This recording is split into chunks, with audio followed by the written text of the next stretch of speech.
My name is Samantha Bunn, and I do history because of Mrs. Nels.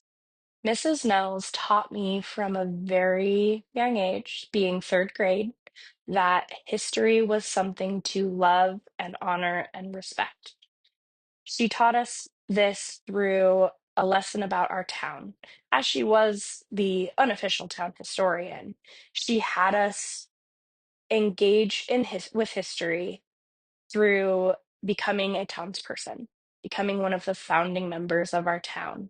With that project, we got to learn who each person was, what made them special, what made them unique. And then she taught us who they were connected to. We got to see different areas in town that still have the original buildings, and we got to see the history in person. One of my favorite facts is our now city hall building used to be the city bank. And if you are outside on a bright sunny day, you can actually see the words on the building. You can see where it said city bank. If you go on a tour of our city hall, you can also see the original safe, or not safe, but vault that was in the bank. You can open the door and look in. It's now filled with town records, which isn't as exciting as finding it full of money, but you can still see the original vault. One of the other things that we did was we visited their gravesite and learned how history, while it's all around us, can also be a very somber moment. Not all history is happy because as life goes on, everyone does live and then die. When we saw the grave sites, it was amazing to see just how many people were born and died in our town. There were a lot of graves that were just citizens of Mount Shasta. We got to learn just how many of them didn't leave and grew with the city. In eighth grade, another teacher taught me just how much I loved history. She had us create a character based on our family lineage.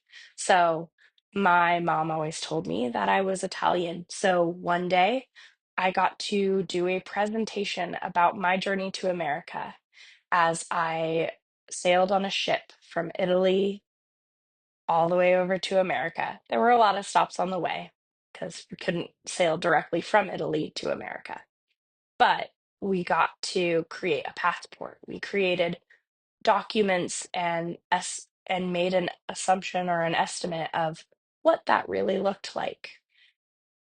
When we presented our journals, I dressed up as my character and I brought in my family heirloom, which was actually a vase that had been passed down through generations of our family. It was very beautiful and it was so much fun to do. Dressing up also was a lot of fun because I was a theater kid. All throughout my childhood, I spent a lot of time learning about the Holocaust and the internment camps. And then in seventh or eighth grade, I learned about the fact that America had internment camps for Japanese citizens.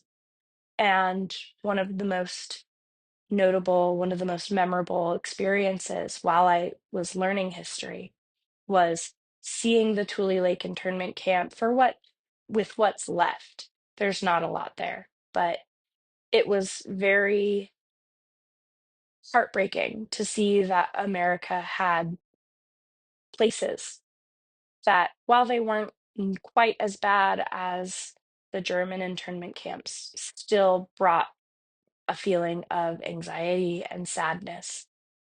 But one of my favorite things to learn about and read about was the Holocaust, which, while it seems a little morbid, was very, very important to me because I wanted to see and I wanted to know what caused it, how to prevent it. Because I do history in the interest of preventing genocide and preventing these mass violence.